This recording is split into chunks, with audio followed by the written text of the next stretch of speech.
The marriage contract sat on her father's desk like a death sentence, ink still wet from two signatures that were not her own. Maribelle Owens stared at the document through the dusty window of the ranch house, her hands trembling as she gripped the porch railing, watching a lone rider approach through the South Dakota plains that stretched endlessly toward the Black Hills. This was 1876, and Deadwood was barely more than a collection of hastily constructed buildings clinging to life in Deadwood Gulch. But her father had managed to build something here, a cattle ranch that sprawled across the territory, and apparently he had decided her future was worth trading for an alliance with the neighboring spread. The rider drew closer, and Maribelle could make out the details now. He sat tall in the saddle, his dark hat pulled low against the afternoon sun, a red bandana tied around his neck, and even from this distance, she could see the broad shoulders that came from years of hard work. This would be Isaac Pierce, the son of Montgomery Pierce, whose land bordered her father's to the east. She had seen him perhaps 3 times in her life, always from a distance, always too busy with his own work to pay her any mind. And now, according to the papers her father and his had signed just this morning, he was to be her husband within the month. Her father, Gerald Owens, stepped out onto the porch beside her, his weathered face set in lines that might have been satisfaction or might have been resignation. At 53, he had built his empire through sheer stubbornness and a willingness to make hard choices, and apparently marrying off his 22-year-old daughter to secure water rights and grazing land fell into that category. Maribelle, go inside and make yourself presentable. Isaac is coming to meet you properly. She did not move, her green eyes fixed on the approaching rider. You could have asked me. I am doing what is best for this family. The Pierces have the creek running through their property. We need that water, especially with summer coming on hot like it is. This benefits everyone. Everyone except me. Gerald's jaw tightened. You will do your duty as my daughter. Isaac is a good man, a hard worker. You could do far worse.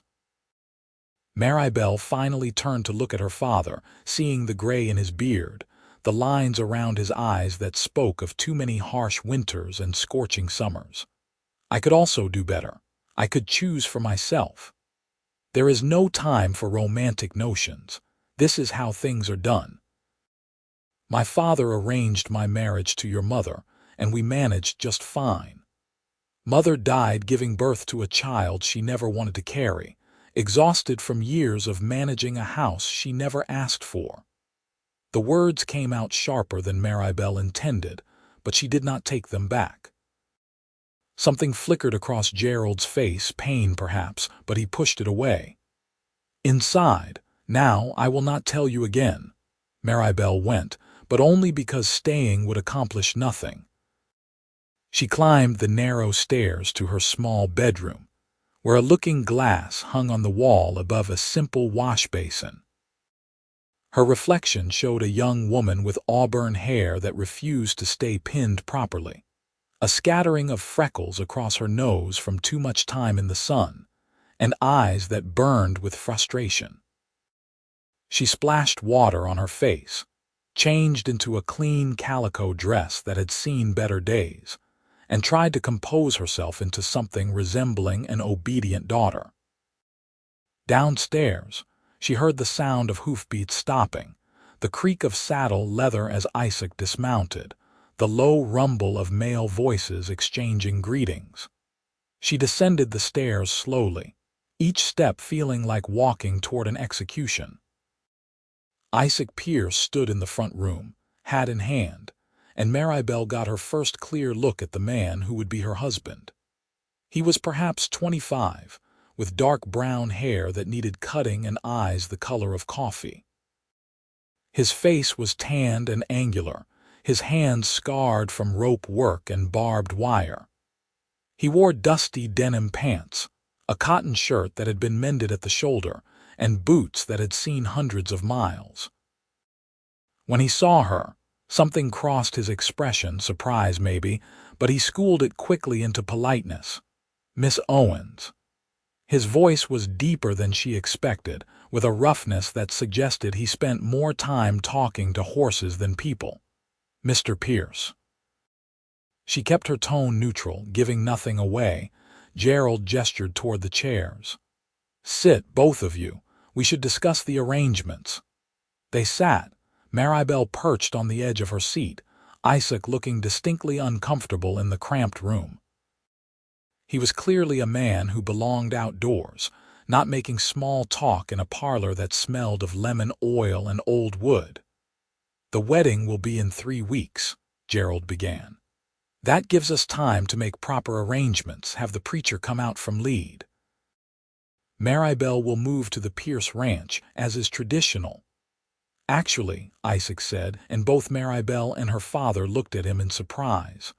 "I was hoping we might discuss that." Gerald's eyebrows rose. "Discuss what?" "The living arrangements." "I have been thinking that perhaps Miss Owens might prefer to remain here for a time. Let us get to know each other before we—" He trailed off, color rising in his tan cheeks. "That is highly irregular," Gerald said. "You are to be married. There is nothing to get to know." Isaac's jaw set in a line that suggested stubbornness ran in his family too. "With respect, sir, I would prefer my wife not hate me from the first day. I am proposing we court properly before the wedding." Maribelle found herself studying him with new interest. She had expected him to simply go along with whatever their fathers had arranged, to treat her as property transferred from one ranch to another. This was unexpected. "That is a waste of time," Gerald said. "It is what I am asking." Isaac's tone remained respectful but firm. 3 weeks is not so long. I can ride over each day, we can talk, take walks, see if we might find some common ground." "And if you do not?" Maribelle spoke for the first time since the introductions, her voice steady. Isaac turned to look at her directly, and she saw something in his eyes, honesty, maybe, or at least an attempt at it. "Then at least we will know we tried. At least we will start our marriage with that much." It was not a declaration of love, not even close, but it was more than she had expected. It was an acknowledgement that she was a person, not just a signature on a contract. Gerald looked between them, clearly displeased with this turn of events. "I suppose 3 weeks of courting will not hurt anything, but the wedding happens as planned, regardless. The contracts are signed." "Understood," Isaac said. Maribelle said nothing, but she inclined her head slightly, the barest acknowledgement. This was not freedom, but it was something. A small crack in the wall her father had built around her future. Isaac stood, clearly eager to escape the confines of the house. "I will return tomorrow afternoon if that is acceptable." "Fine," Gerald said. Maribelle walked him to the door, proper manners dictating she see him out. On the porch, away from her father's hearing, Isaac paused. "I know this is not what you wanted," he said quietly. "It is not exactly what I wanted either, but maybe we can make the best of it." "What did you want?" The question escaped before she could stop it. Isaac looked out toward the hills, squinting into the late afternoon light. "I wanted to choose my own time, I suppose. Pick my own wife when I was ready. But my father has his ways, same as yours. So we are both trapped. Seems so." He settled his hat back on his head. "But trapped together might be better than trapped alone." It was not poetry, but there was a rough logic to it that Maribelle could not entirely dismiss. She watched him mount his horse, a sturdy bay gelding that looked as work-worn as its rider, and head back toward the eastern hills where the Pierce Ranch lay. That night, lying in her narrow bed, Maribelle stared at the ceiling and tried to imagine her future.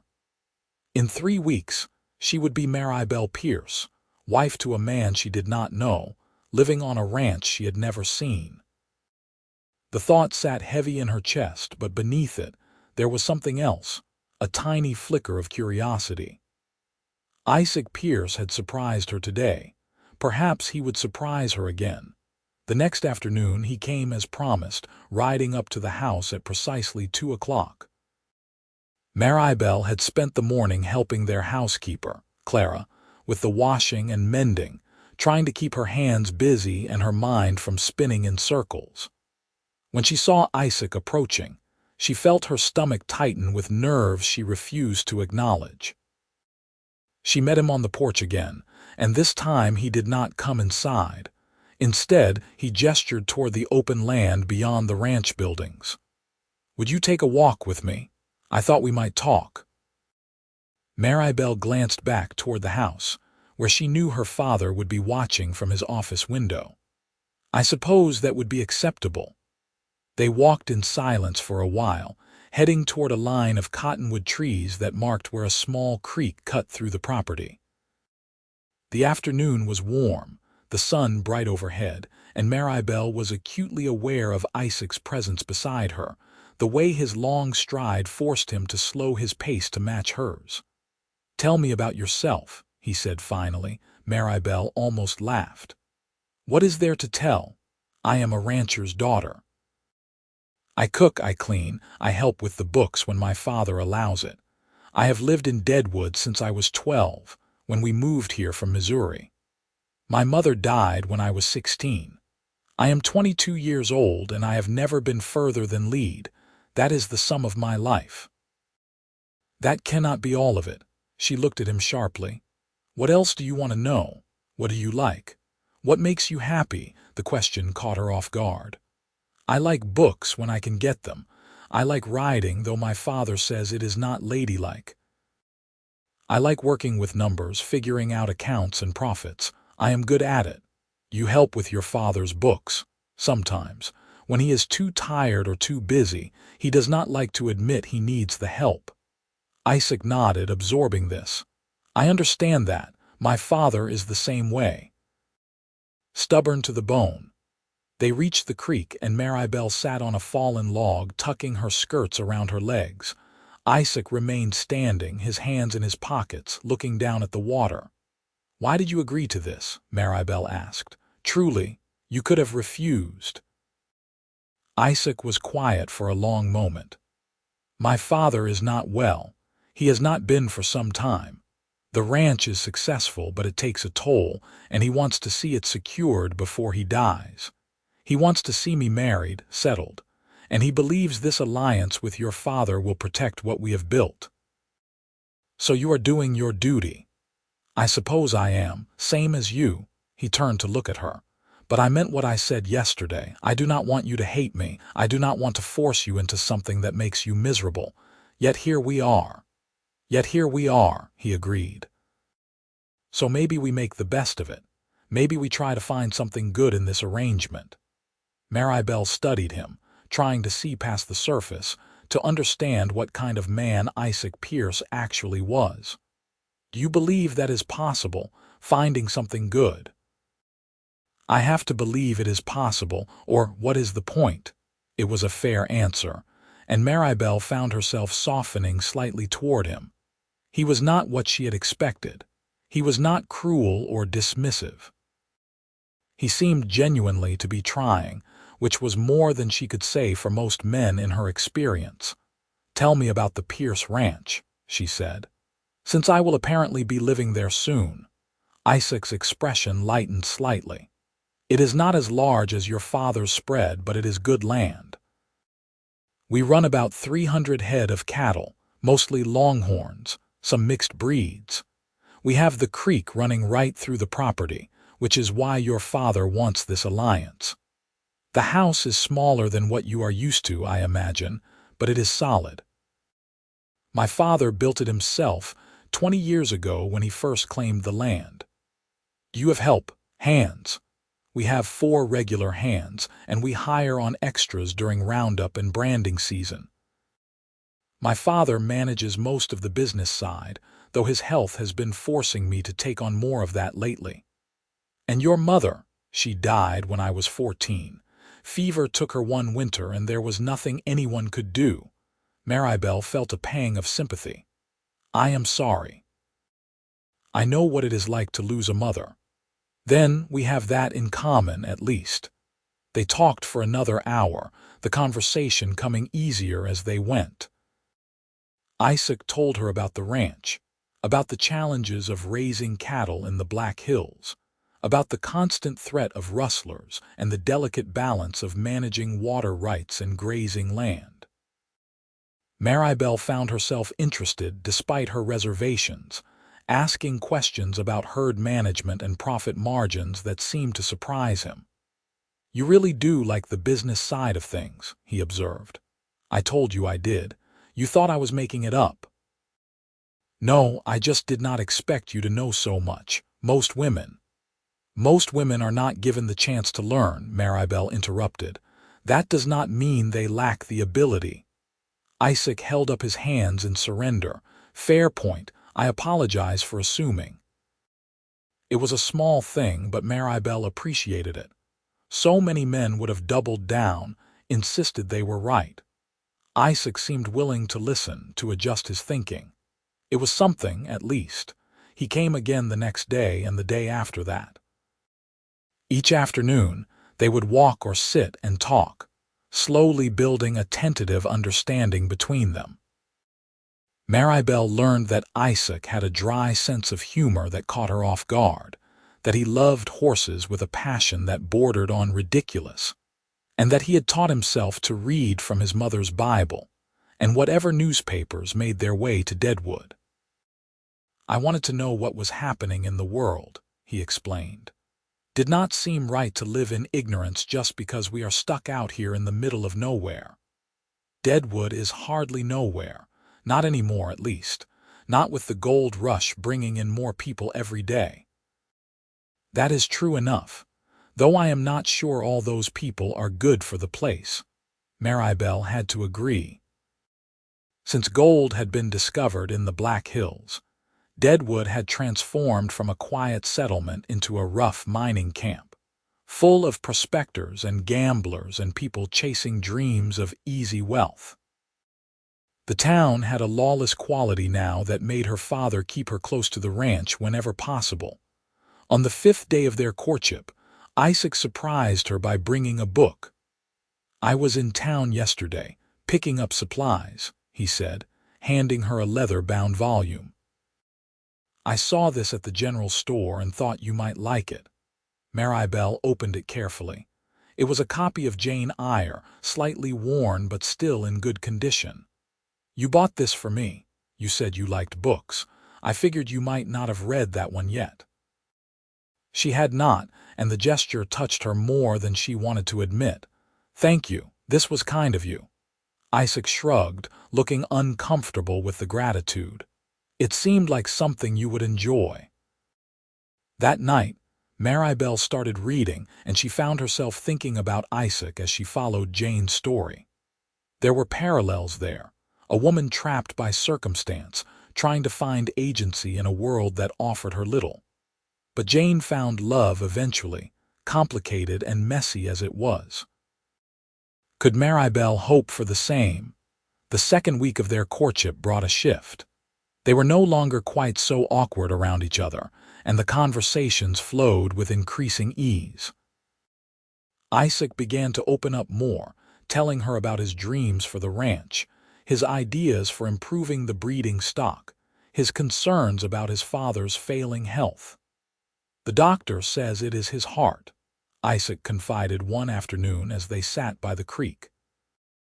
He could have years left, or he could have months. There is no way to know.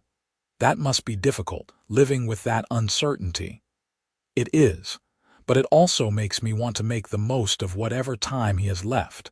I want him to see that I can manage things, that the ranch will be secure. Is that why you agreed to this marriage? To prove something to your father? Isaac considered the question. Partly, I suppose, but also because he is right that I need a partner. Running a ranch alone is brutal work. Having someone to share the burden, to help make decisions, that matters. You think I can be that person? He looked at her directly, his brown eyes serious. I think you could be, yes. You are smart, you understand the work, and you are not afraid to speak your mind. Those are all things I need in a partner." It was practical rather than romantic, but Maribelle found herself appreciating the honesty. Isaac was not making grand declarations of love he did not feel. He was being realistic about what their marriage might be. "I appreciate you saying that," she said carefully. "But you should know, I have my own ideas about how things should be run. I will not simply agree with everything you say. I would not want you to. I need someone who will tell me when I am being an idiot, not someone who will just nod and smile." Maribelle felt a smile tug at her lips despite herself. "Then I suspect we will get along just fine, because you have already been an idiot at least twice in this conversation." Isaac laughed, a genuine sound that transformed his serious face. "Only twice. I must be improving." As the third week approached, Maribelle found herself thinking about Isaac more often, noticing small things, the way he always made sure she was comfortable before sitting down himself, how he listened when she talked about her ideas for improving ranch efficiency, the careful way he handled his horse. He was thoughtful in ways she had not expected, and she caught herself looking forward to his daily visits. The wedding was now just days away, and the reality of it pressed down on her with increasing weight. She would be leaving this house, this life, everything familiar. She would be taking on the role of wife to a man she barely knew, no matter how much she might be starting to like him. 3 days before the wedding, Maribelle's father called her into his office. Gerald sat behind his desk, looking older than she remembered, and for a moment she saw not the stern rancher who had controlled her life, but a tired man trying to hold onto what he had built. "I know you are angry with me," he said without preamble. "I know you think I have sold you off like livestock." Maribelle said nothing, waiting. "But I need you to understand this is about survival. The Pierces have what we need, and we have what they need. Together our ranches can weather any storm. Apart, we are vulnerable. You could have discussed it with me first, given me some choice in the matter." Gerald's expression hardened. "What choice? You think you could find better out here? You think some prospector covered in gold dust would make a good husband? Isaac Pierce is a good man from a good family. You are lucky to have him." "Lucky," Maribelle repeated flatly. "Is that what I should feel? You should feel grateful. You should feel ready to do your duty to this family." Maribelle stood, her hands clenched at her sides. "I am doing my duty, father. I am marrying Isaac as you arranged. But do not ask me to be grateful for having no say in my own future." She left before he could respond, climbing the stairs to her room and closing the door firmly behind her. She sat on her bed, breathing hard, trying to control the anger and fear that warred inside her. That afternoon when Isaac came, she was still upset, and he noticed immediately. "What is wrong, my father? This whole situation, everything." She gestured helplessly. Isaac was quiet for a moment. "Do you want to talk about it, or would you rather walk it off?" "Walk." They headed out across the open prairie, moving faster than usual, Maribelle's agitation lending speed to her steps. Isaac kept pace beside her, not pushing her to talk, just being present. Finally, when they were well away from the ranch buildings, she stopped. "I hate feeling like I have no control over my own life," she said. "I hate that my father can just sign papers and decide my future without asking what I want. I know. Do you really? Because you are a man, you have options I will never have." Isaac did not argue. "You are right. I do have more choices than you, but for what it is worth, I did not take this decision lightly. I thought about refusing my father, telling him to find another way to secure the ranch." Maribelle turned to look at him. "Why did you not?" "Because I met you." He said it simply, as if it explained everything. "That first day when I saw you on the porch, I thought maybe this arranged marriage was not the worst thing in the world. And then we started talking, and I thought maybe it could actually be good. You thought all that from one meeting. I thought you were beautiful, which was shallow of me. But then I thought you looked strong, like someone who would not break under the weight of this life, and I wanted to know if I was right. Maribelle felt her breath catch. It was the closest Isaac had come to anything resembling a romantic declaration, and it affected her more than she expected. "I am not sure I am as strong as you think," she admitted. "I think you are stronger than you know." He took a step closer, and Maribelle did not move away. "I know this is not how you wanted things to go. I know you deserved better than an arranged marriage to a cowboy you barely know. But I promise you, Maribelle, I will do everything in my power to make you happy. I will listen to your ideas, value your opinions, and treat you as a partner, not property. That is the best I can offer." It was not a declaration of love, but it was honest, and it was more than many women got in arranged marriages. Maribelle felt the tight knot in her chest loosen slightly. "I appreciate that," she said quietly. "And I will try to be a good partner to you, Isaac. I will try to make this work." He smiled, and she noticed for the first time that it made his eyes crinkle at the corners. "That is all I can ask."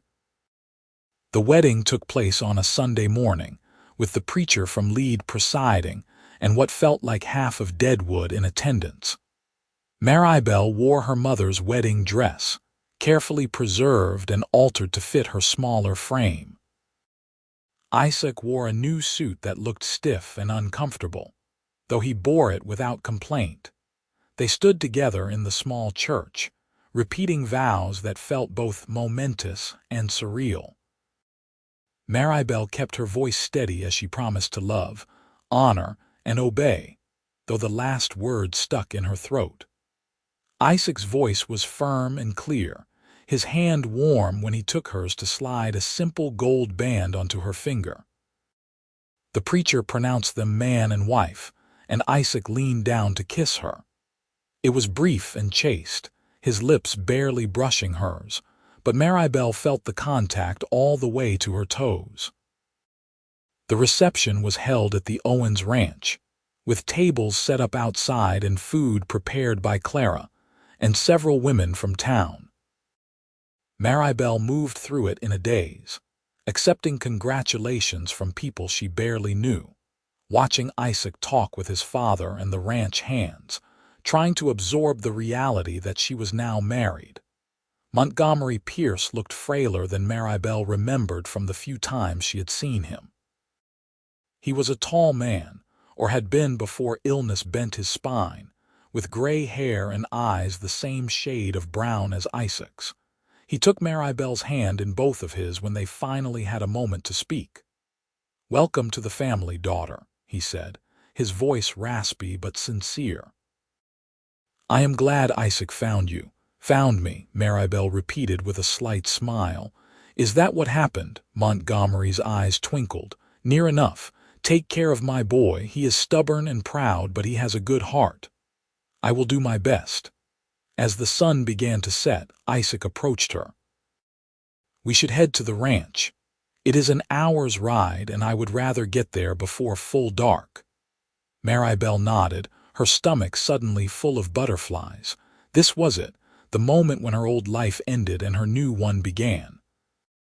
She said her goodbyes, hugging Clara tightly and nodding stiffly to her father, who looked pleased with himself for securing the alliance he wanted.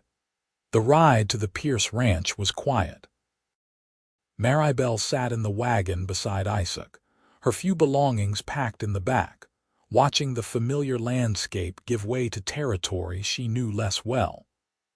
Isaac seemed to sense her nervousness and did not push for conversation, letting her process the enormity of the change.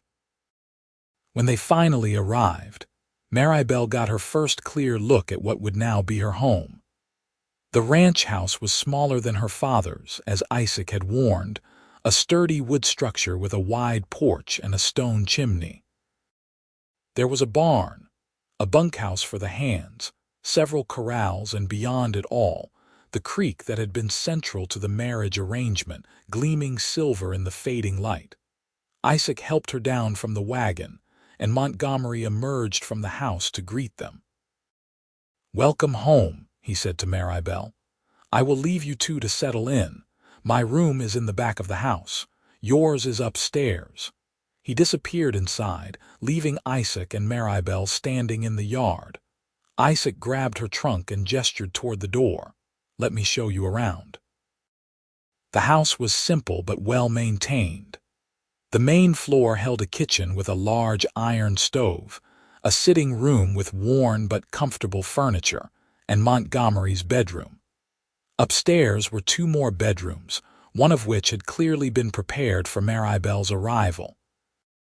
There was a bed with a colorful quilt, a washstand, a wardrobe, and a window that looked out over the creek. "It is not fancy," Isaac said, setting her trunk down, "but it is clean and solid." "It is nice," Maribelle said honestly, "better than I expected." Isaac rubbed the back of his neck, looking uncomfortable. "Listen, about the sleeping arrangements. I know we are married, but I do not want to rush you into anything you are not ready for. I can sleep in the other room until you are more comfortable." Maribelle looked at him, this man who had been a stranger 3 weeks ago and was now her husband. He was giving her space, respecting her autonomy even in this, and she appreciated it more than she could say. "Thank you," she said softly. "I think I would like that." Relief flashed across his face. "Good. I will leave you to get settled then.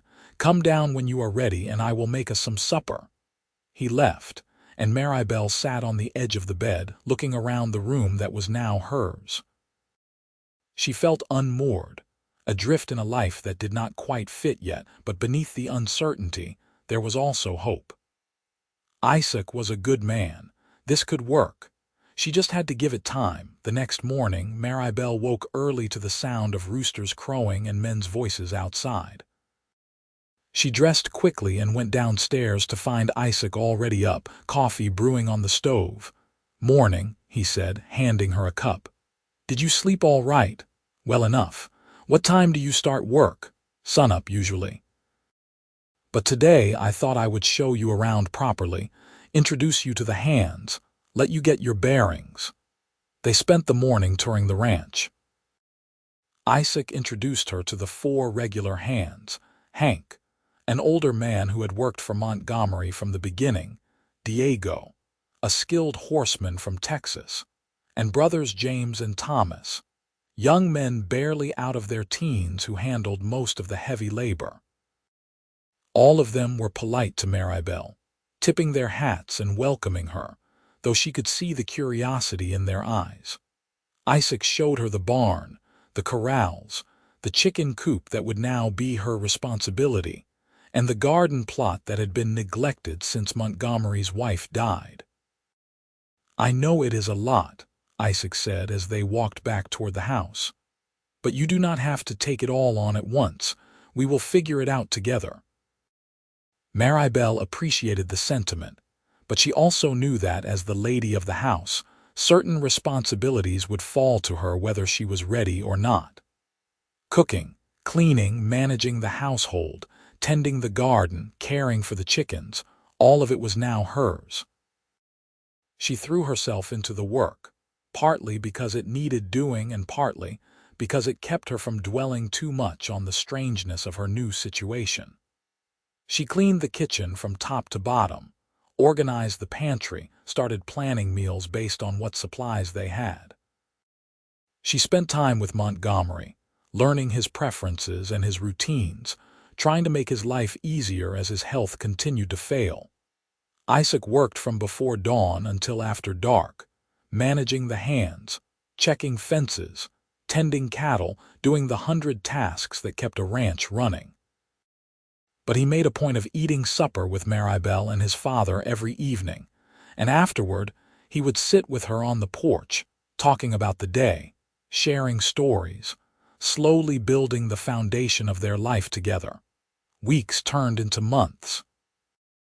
The summer heat bore down on the South Dakota plains, and Maribelle learned to manage the household in the sweltering temperatures, to preserve vegetables from the garden she had brought back to life, to handle the chickens and the endless demands of cooking for hungry ranch hands.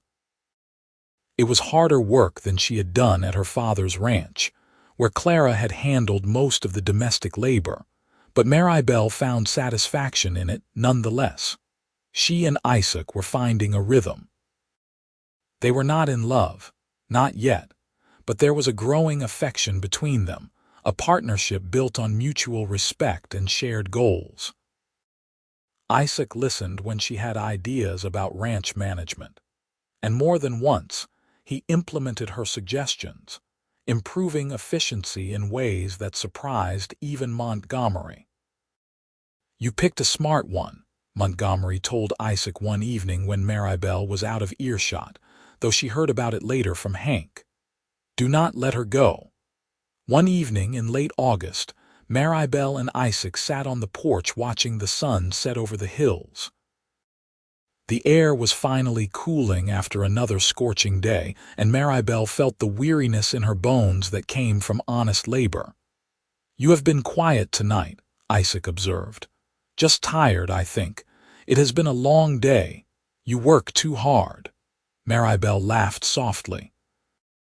"That is rich coming from you. You work harder than anyone I have ever known." "That is different. I am used to it, and I am getting used to it." She turned to look at him. "I am happy here, Isaac. I did not expect to be, but I am." His expression softened. "I am glad. I want you to be happy."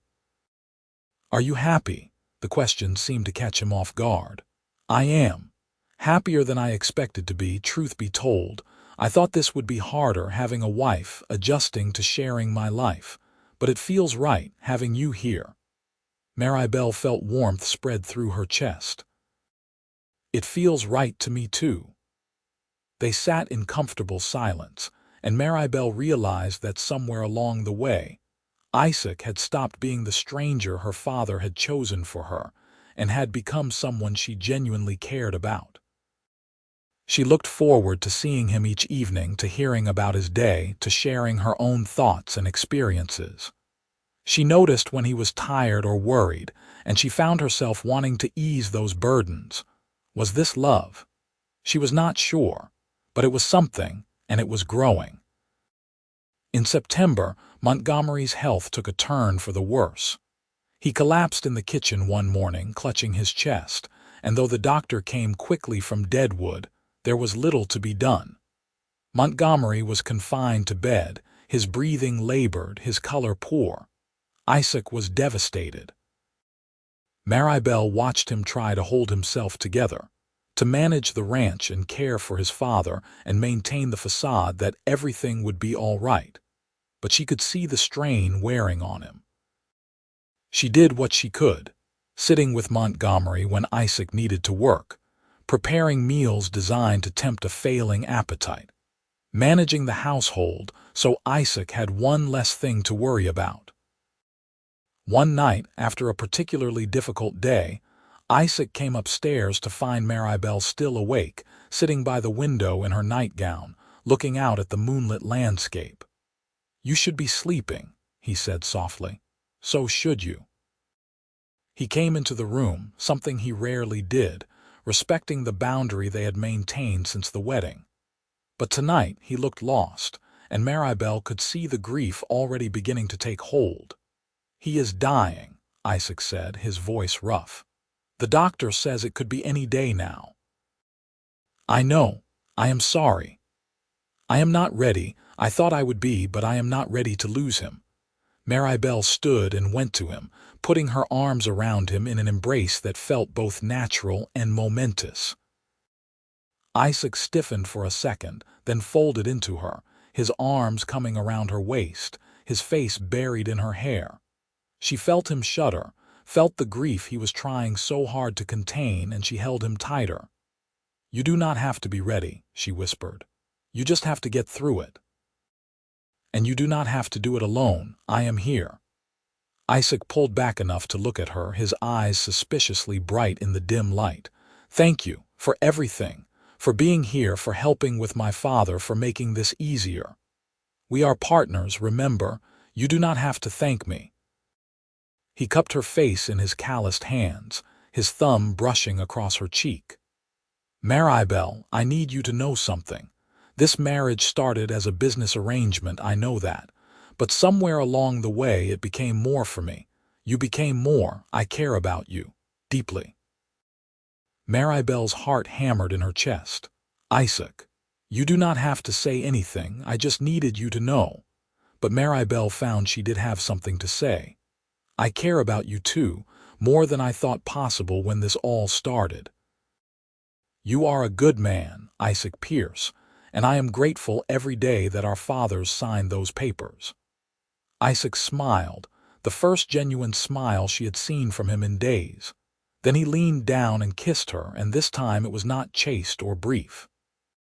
This time it was real, full of all the emotion they had been carefully building between them over the past months.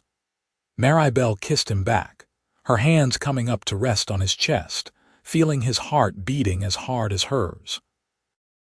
When they finally pulled apart, both breathing hard, Isaac rested his forehead against hers. "Stay with me tonight," he asked quietly. "I do not want to be alone." "Yes." They lay together in Maribelle's bed, fully clothed, Isaac's arms around her and her head on his chest. They did not do anything more than hold each other, but it felt like a turning point, an acknowledgement that they were building something real together. Montgomery Pierce died 3 days later, peacefully in his sleep. Isaac found him in the morning, and Maribelle held her husband as he wept for the father he had loved. The funeral was well attended, Montgomery having been respected in the community, and afterward, people came to the ranch to pay their respects and offer support. Gerald Owens was among them, and he took Maribelle aside at one point. "You have done well here," he said, looking around at the well-maintained ranch. "Better than I expected. Thank you, Father. Isaac is lucky to have you. I hope he knows that." Maribelle looked across the yard to where Isaac stood talking with some of the mourners, his face drawn with grief but his posture strong. "I am lucky to have him too." Gerald studied her face. "You care for him, truly?" "I do, very much." Her father nodded, satisfied. "Then I made the right choice, even if you could not see it at the time." Maribelle did not argue. Perhaps her father had made the right choice, or perhaps she and Isaac had simply made the best of the situation they were given. Either way, she was happy, and that was what mattered. In the weeks after Montgomery's death, Isaac threw himself into work with even more intensity than before. The ranch was now entirely his responsibility, and Maribelle could see the weight of it pressing down on him. She did what she could to help, taking over more of the bookkeeping, managing supplies and expenses, freeing Isaac to focus on the physical labor of running the operation. They worked well together, their partnership solidifying into something unshakable. And at night, they came together in the privacy of their bedroom, their physical relationship deepening along with their emotional connection.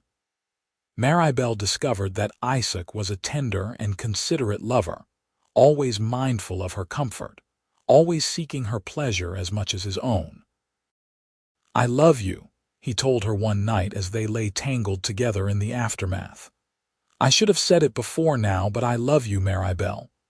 "I love you too," she whispered back, and it was true.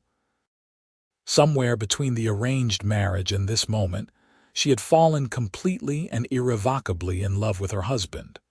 Winter came, harsh and unforgiving. The cattle huddled together for warmth, and the hands worked in rotating shifts to make sure the herd had access to unfrozen water. Maribelle kept the house warm and meals ready, mending clothes and knitting socks and doing the 1,000 small tasks that kept a household running through the bitter cold. In February, she realized she had missed her monthly courses. Then another month passed, and she knew. She was carrying Isaac's child. She told him on a Sunday morning after they had returned from church in Deadwood. They sat in the kitchen, warm coffee in their hands, and Maribel took a deep breath. "Isaac, I have something to tell you." He looked up from the ranch ledger he had been reviewing. "What is it?" "I am with child. Due sometime in the late summer, I think." Isaac's face went through a series of expressions: surprise, joy, fear, wonder, all in the space of a few seconds. Then he was on his feet, pulling Maribel up and into his arms, holding her tight. "Are you sure?" "As sure as I can be. A baby." He sounded awed. "We are going to have a baby, we are." Isaac pulled back to look at her, his hands on her shoulders.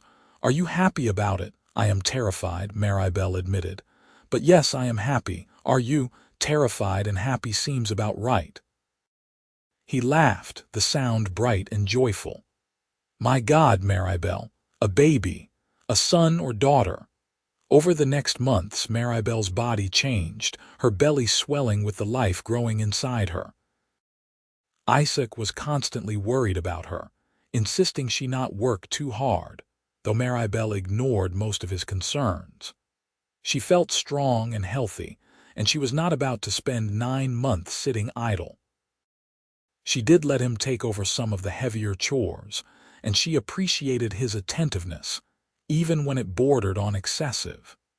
He talked to her belly at night, telling their unborn child about the ranch, about the life they would have, about how much they were already loved. In August, as the heat bore down once again, Maribel's labor began. It was long and difficult, and there were moments when she feared she would not survive it, moments when she understood how her mother had died. But Isaac stayed with her through all of it, holding her hand, wiping her brow, encouraging her when she wanted to give up. Finally, after nearly 20 hours, their son was born, red-faced and squalling and perfect. Maribel held him, exhausted and exhilarated, watching Isaac's face as he looked at his child for the first time. "He is beautiful," Isaac whispered, his voice choked with emotion. "He is," Maribel agreed. "What should we call him?" "Montgomery, after my father." Maribel nodded. "Montgomery Isaac Pierce. It suits him." Little Montgomery, or Monty as they quickly began calling him, transformed their lives. The ranch work continued, but now it was punctuated by feedings and diaper changes and the constant wonder of watching a new person grow and develop. Maribel had never known she could love someone so fiercely, so completely, and watching Isaac with their son, seeing the gentleness and devotion in his every action, only deepened her love for her husband. 2 years passed. Monty grew from a helpless infant into a sturdy toddler who loved following his father around the ranch, chattering in his developing language about horses and cows and everything he saw.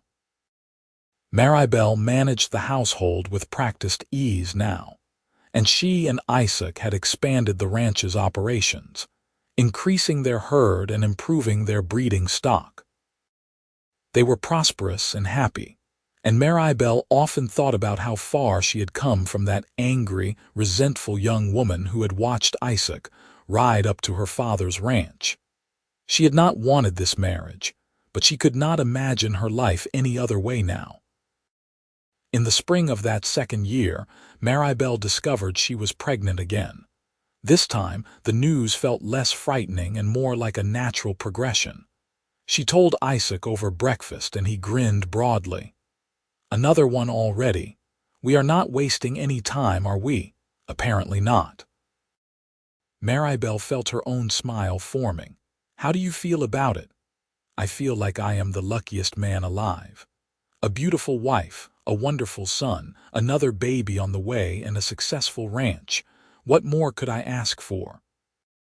This pregnancy was easier than the first, and in December, Maribel gave birth to a daughter they named Margaret Rose, after both of their mothers. She was tiny and delicate compared to Monty's robust energy, and Isaac was utterly smitten. "I have a daughter," he kept saying, holding little Margaret with infinite care.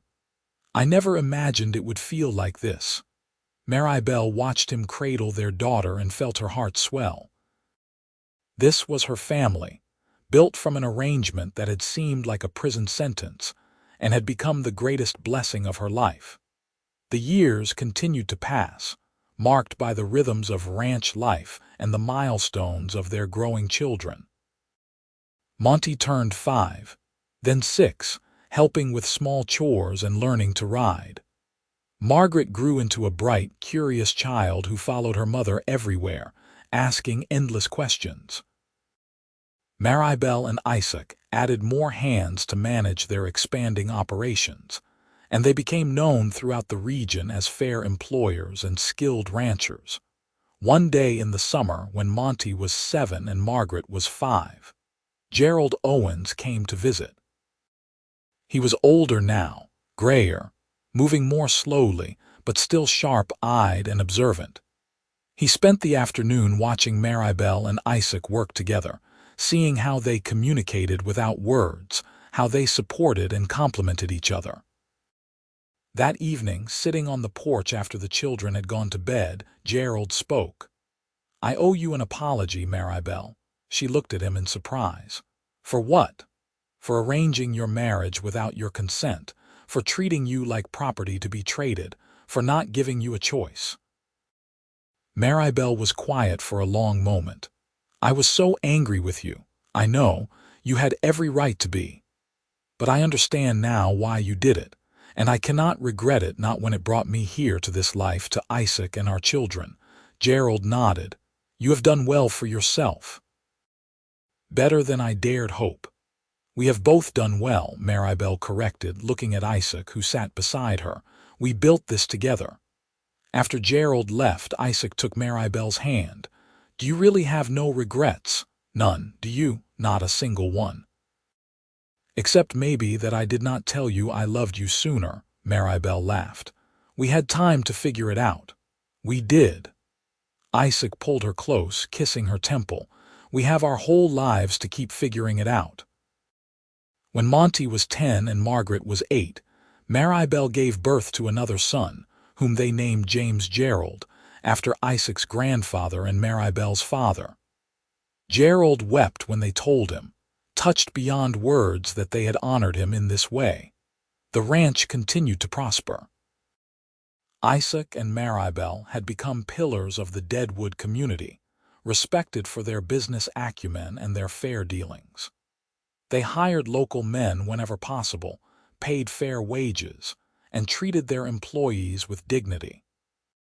In return, they had loyalty and hard work, and the Pierce Ranch became known as one of the best-run operations in the territory. Maribelle often thought about that marriage contract, the papers their fathers had signed that had seemed like a death sentence all those years ago.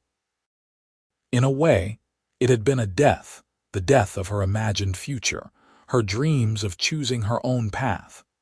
But what had grown from those ashes was so much richer than anything she could have planned for herself. She had a partner who respected her mind as much as her heart, who valued her opinions and trusted her judgment. She had children who filled her days with joy and challenge. She had a home she had built with her own hands, a business she helped manage, a life that was entirely her own even as it was entirely shared. One evening, when Maribelle was 35 and Isaac 38, they sat on the porch as they had countless times before, watching the sun set over the land they had worked so hard to maintain.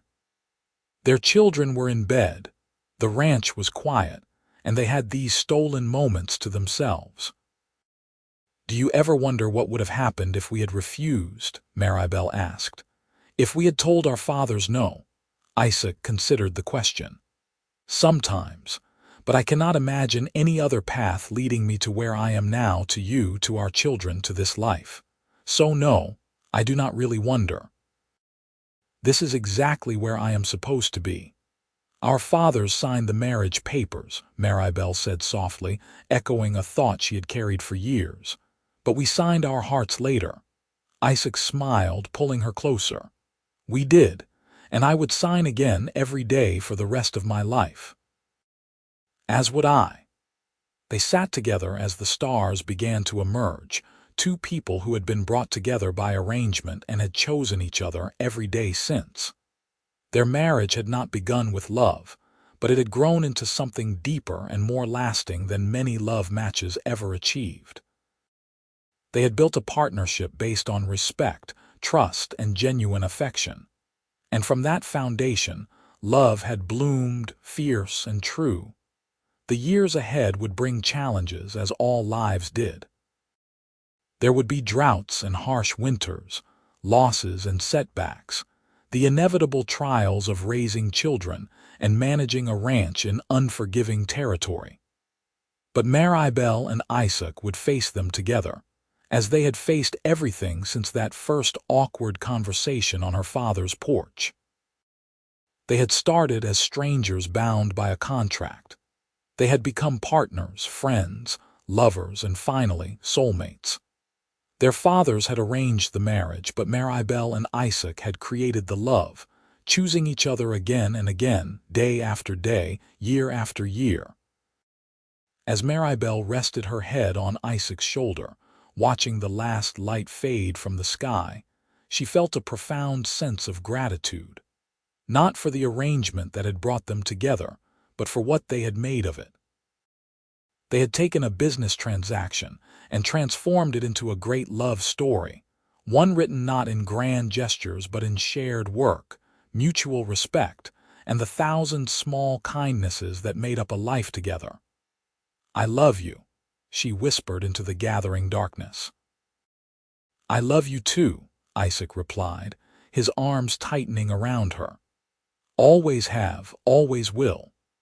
And under the vast South Dakota sky, with the ranch they had built together stretching out around them, Maribelle Pierce knew that she was exactly where she belonged, with exactly who she belonged with. Their fathers may have signed the papers, but she and Isaac had signed their hearts, and that signature would last far longer than any ink on a page. The children grew. Monty became a skilled ranch hand, learning everything Isaac could teach him about cattle, horses, and land management. At 15, he was already invaluable to the operation, and Isaac beamed with pride at his son's capabilities. Margaret developed her mother's head for numbers and spent hours helping Maribelle with the ranch books, suggesting improvements and catching errors that might have cost them dearly. Little James, now 5, followed his older siblings around with devoted determination, already showing signs of the Pierce stubbornness that ran in the family. Maribelle and Isaac continued to thrive, their partnership deepening with each passing year. They had weathered storms literal and figurative, droughts that tested their resources, winters that pushed them to their limits, and the constant challenges of frontier life.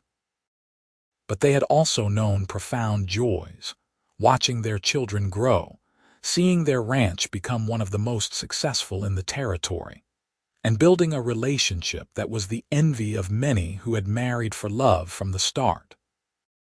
One spring evening, when Deadwood was celebrating its 30th anniversary as a settlement, the town held a dance. Maribelle and Isaac attended, leaving the children with Hank, who had become as much family as employee over the years. The dance hall was crowded with people from all over the territory, music filling the air, couples spinning across the floor. Isaac led Maribelle onto the dance floor, his hand firm at her waist, and they moved together with the ease of long practice. As they turned, Maribelle caught sight of her reflection in one of the hall's mirrors. She was no longer the angry young woman who had resented her arranged marriage.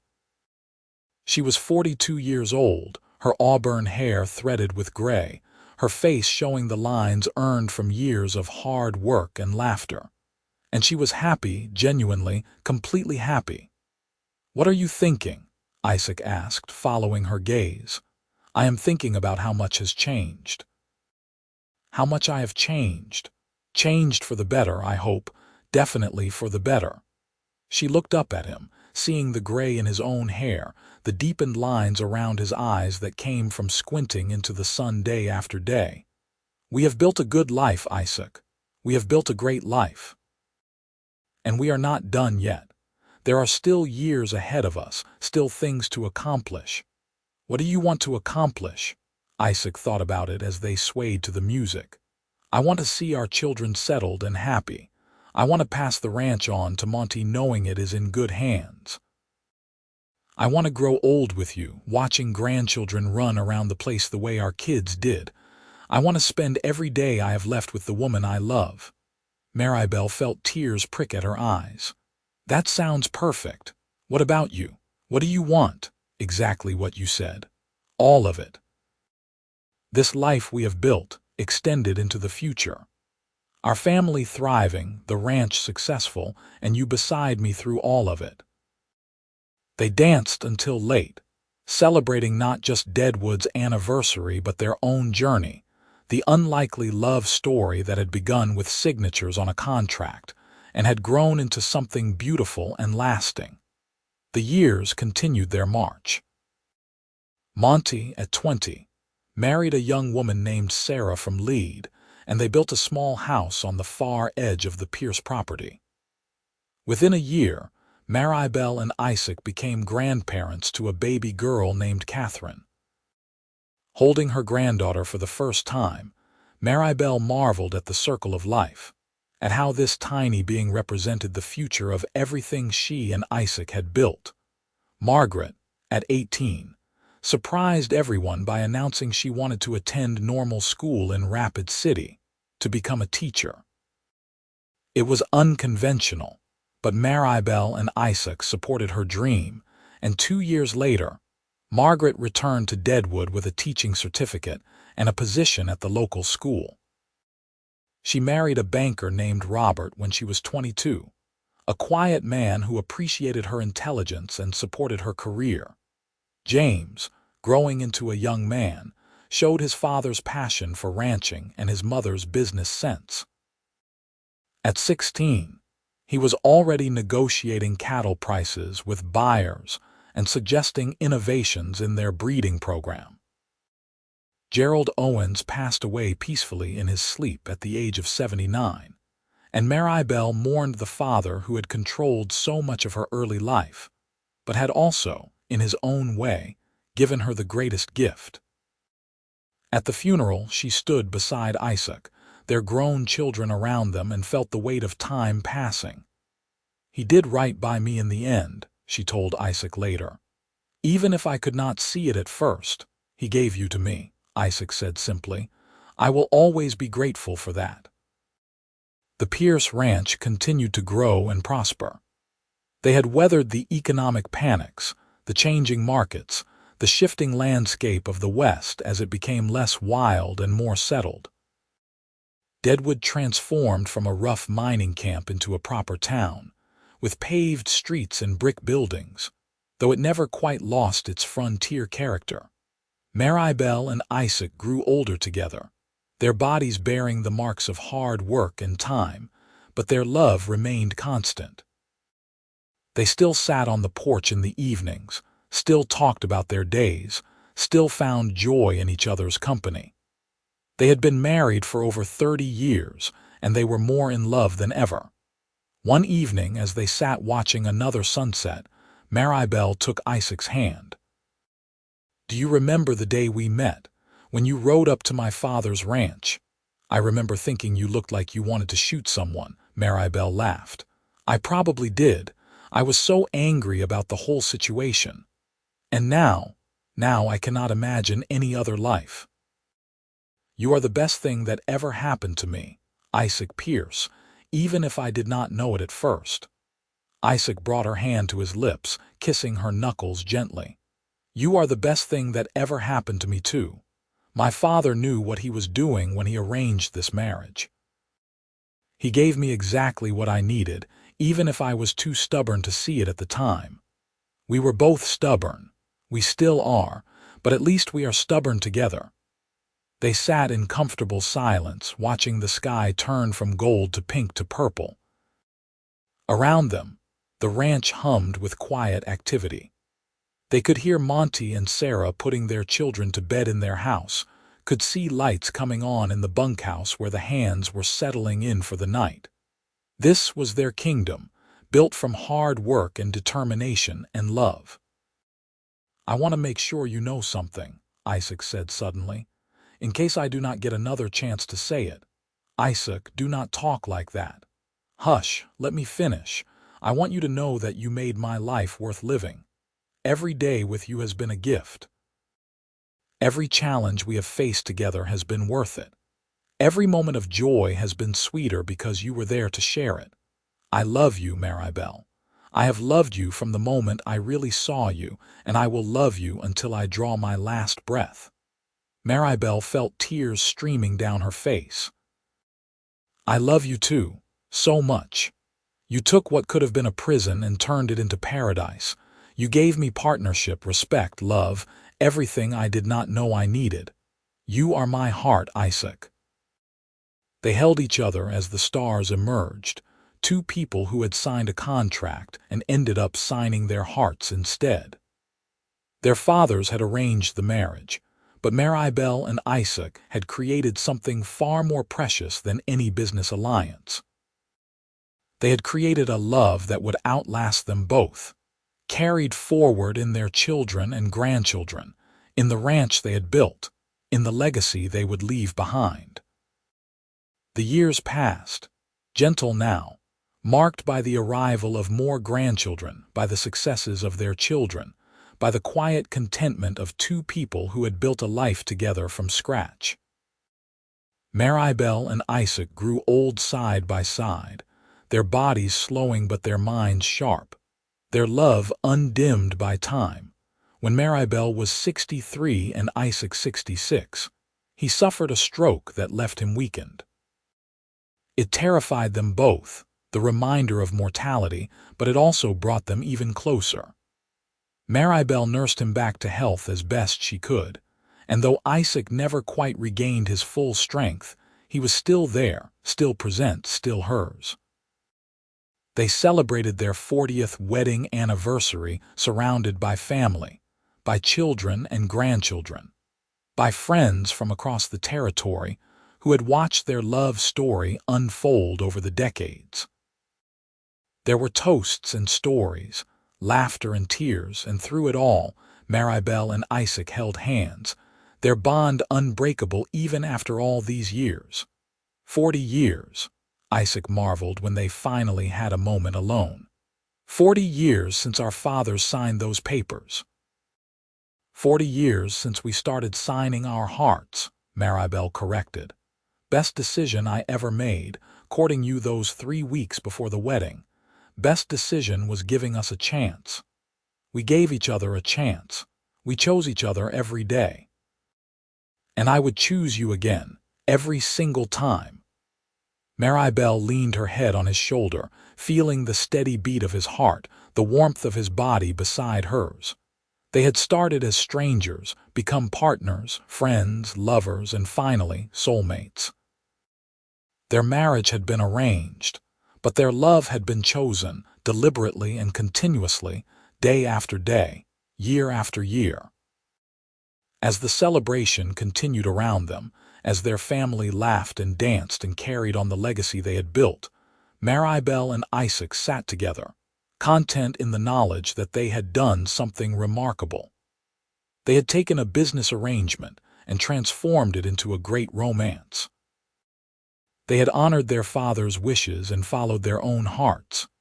They had built not just a successful ranch, but a successful marriage, one based on respect, partnership, and enduring love. When they finally passed, years later and within months of each other, they left behind a legacy that extended far beyond the boundaries of their land.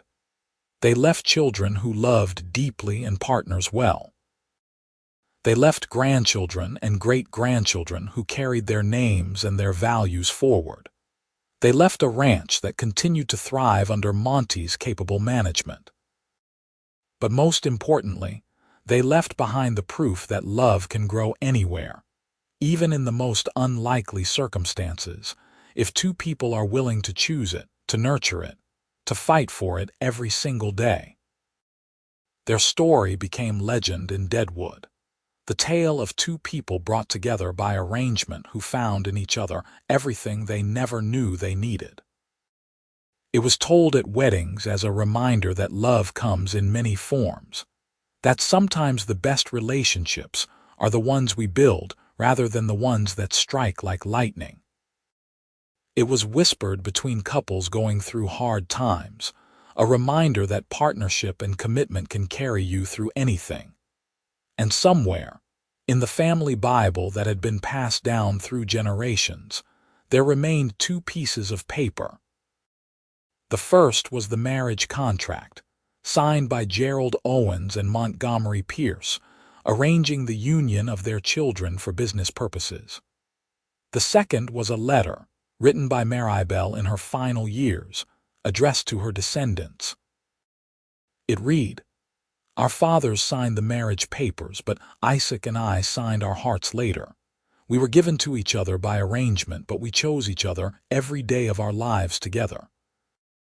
That is the secret to a lasting marriage, not how it begins, but how you nurture it, how you choose your partner again and again, in the small moments and the large ones, in the easy times and the hard ones. We built our love deliberately with intention and care, and it sustained us through 47 years of marriage. May you all be so blessed as to find what we found, however it comes to you. Choose love. Choose partnership. Choose each other. Signed with all my heart, Maribelle Pierce. And so the story ended where it began, with signatures and contracts, but in between lay a lifetime of love, chosen and cherished, built from unlikely beginnings into something that would endure long after the ink had faded from the page.